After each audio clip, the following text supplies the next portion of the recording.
What's going on, everybody? I am Cade Morehouse here with the one and only MMA Lab product, Bryce Meredith. Bryce, how's it going, man? It's good, bro. We out here in paradise, San Diego, one of the best places you could be. I mean, we just saw a stingray. Getting this weight down, that part's never fun, but everything else is fun.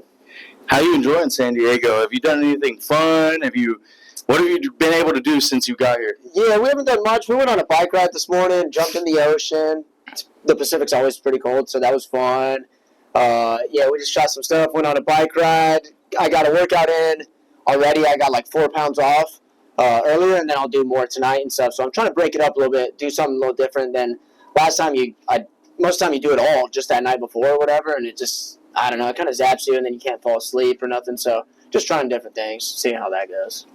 How's your body overall feeling? How's it going? It's great, man. So I was supposed to fight August 11th, and I had to pull out for a little injury. And so pretty much after that happened, I got healthy about 2 weeks after because I got hurt like 5-6 weeks before it. So it was a good time. And so once I heard this card was announced, I got on it. And honestly, my body's like perfect right now. Knock on wood. Hopefully nothing silly happens. But, like not even too many jammed fingers or anything crazy. So that's always a blessing. Before we get into the fight, let's talk about the gym you come from, the MMA Lab. John Crouch, Benson Henderson, so many people. We don't even have to name them all. There's so many people there that are having great careers or have had great careers. What can you say about the culture there that they have created for you guys as fighters? And what kind of, I guess you could say, morals do they instill in you guys as fighters? Yeah, I mean, honestly, like, first couple words that we come to mind is like the family. We do like together, stuff like that, and it really, really is that. A lot of other gyms, a lot of people just come and go. They come in for their camps, they go back home, they come and go. So when you have relationships like that, it's kind of hard because then you don't not trust people, but you kind of have a hard trusting when you're sparring with people that are only there for their camps. They're just trying to come in.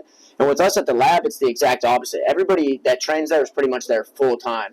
And so, with Crouch, he's done an amazing job at just managing all of it and getting us all together. And I always say this, at 135 pounds, I don't think there's a better gym in the world. We have, the champ right now. We have Mario, Kyler, Marcus, Casey Kenny when he's healthy, and then all of us other 35ers, me and Richie and Bellator, all these other guys that are 8-1, 7-1, that are just knocking on the door. The amateurs that'll ruin your day if you're not paying attention. So for me, I have like 20 guys that I can spar with at any given day at my weight. Because at 135, it's kind of hard, right? You don't want to be sparring with guys that weigh 170 pounds. You get hurt pretty quick doing that. So just with those guys, the culture, the family, man, I mean, there's a reason why I moved out to Arizona, and it's because of that gym. Yeah, man. And let's talk about the fight a little bit. You're fighting Miguel I think Pinebird is how you say his name. Yeah. He's 2-2. And you're 4-0. You've had an amazing young career thus far. Is it easy to, as a young guy who's still learning the game, to overlook something like that? I mean, there's kind of like a mixture of things, right? Because I know where my abilities are. I know where I've came from with my wrestling abilities, that level that I wrestled at, the highest level that you possibly can, everything like that. So, one part of your brain, you want it to go fast. You want to start fighting these top guys. You want to do this. But then also, you are doing a new sport. You are learning new things. I've never had a full fight yet, finished everybody. So, I haven't spent that much time in the cage. So, you got to kind of sit there and weigh both. You got to weigh both of your options with going fast, but also taking care of yourself and building yourself. Because, I mean, fighting is a dangerous sport. So, if you get in there and start throwing yourself in the wrong fights, it could get kind of bad for you, And I want to make this a long career, a very financially good career. So, I don't overlook anybody, man. Fighting's really scary. I mean, I've been dropped. I got dropped in my first fight just because I was coming after this guy hard, and he threw, this looping hook from his hip, right? A really weird angle, and I get dropped. So it's like you got to really pay attention, and you got to see those things, and things move way faster in real fights. So you got to really pay attention. So I never overlook anybody. Fights are scary in a sense, right? You got to treat them as so. But also, I know where my abilities are, and I'm excited just to showcase them. Yeah. Randy Snikey, right inside here, he's been such a great coach at the lab. What kind of support have you received from him during fight week, and how important is it to have him in your corner? Yeah, I mean, Randy's, from the moment I got there, he's, taking me under his wing, and he's such a he's such a great coach, man. He really teaches me a 1-2, and we'll do a lot of times people when they're hitting mitts, they're doing like 12-piece combos, doing all this stuff that looks really cool. Most of the time when we're hitting mitts, that's not what we're doing. We're doing things that work, things that are solid, things that I know that I'm going to do in my fight. And, that's all kudos to him because naturally when you're watching Instagram and stuff, you're like, man, I want to learn spinning back kicks. I want to learn that. I just want to do all this crazy stuff. And, yeah, we do that and we spend our time there. But, man, he knows where I need to be. He knows that I am a wrestler, and he learns how to teach me his amazing striking into my wrestling. And it's been great. He's there for me at any moment of any day. I call him at 8 a.m. He's there. I call him at 10 p.m. He's there. So that's been really nice for me to have. Another person that seems to always be there for you, Mike Hamill. I talked to him a couple weeks ago. I said, hey, are you going to be at Bellator 300? He said, I don't know. Depends if Bryce is fighting. As soon as you got the call to fight and everyone found out that you were fighting, he texted me. He said, see you there soon.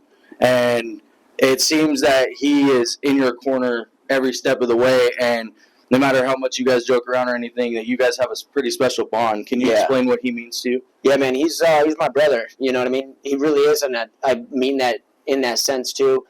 Without him, I probably would have never even came out to the lab. He was the one that kind of recruited me, and then just being with him, being around him, and then being at the lab, it kind of mixed everything well. You know what I mean? Everything where I wanted it to be. So I've leaned on him a ton. He's had a really good career, and now he's in Bellator. I'm in Bellator with him, so I just get to kind of learn from him. He's like my best friend, my brother down in Arizona. So with him, it makes this so much more enjoyable because fighting can get lonely. Even if you have a good team, it's still a lonely time because like you're cutting weight kind of by yourself. You're doing this by yourself. So when you have somebody like him in your corner who's also just as active, like I'm going to be out at 301 with him in his corner. So doing all that kind of stuff and us building. He's on a 4-5 win streak. I'm on 4-5 win streak since we've lived together, since I moved down. So we're going in the right direction. A couple fun questions for you, and then I'll let you get out of here. Favorite post-fight meal? Probably chicken tenders, French fries, and a beer. I can't disagree with you, especially on the beer part, man. Maybe more than a beer. Maybe plural. But couple beers, maybe even more than a few. Who knows? It just depends. Favorite movie or show? Or anything hobby related. Let's. Entourage. Just because we're in Cali right now, it feels good. I love Entourage. I watched that a couple times. That's kind of the dream, right? Is to go be some type of superstar and bring all your friends with you. So that's kind of what we're doing. So I kind of take inspiration from him. It's obviously they live a little different life, but it's fun to pull from. Favorite sports team? Denver teams is my favorite sports teams just because I'm only an hour and a half. But if they're not winning, I don't give a shit about them. I'm a player liker. And if I know somebody on the team, like Evan Longoria, he sponsored me for this fight. Shouts out to him. Yeah, and they just won the Diamondbacks. So that's awesome with him. People like Christian McCaffrey, went to school with Josh Allen. So when those guys are all playing and stuff and I know them, I root for those teams. Nice. You saved yourself there. You saying you like Denver teams, man. Almost had to, cut the interview. Let's go Nuggets, baby. World champs. What's up? I got my jersey in there.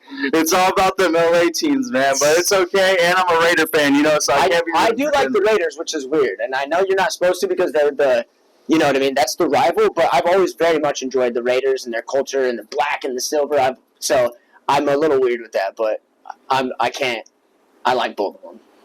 Bryce, thank you for this interview. Of course. Best of luck, brother. You're the man.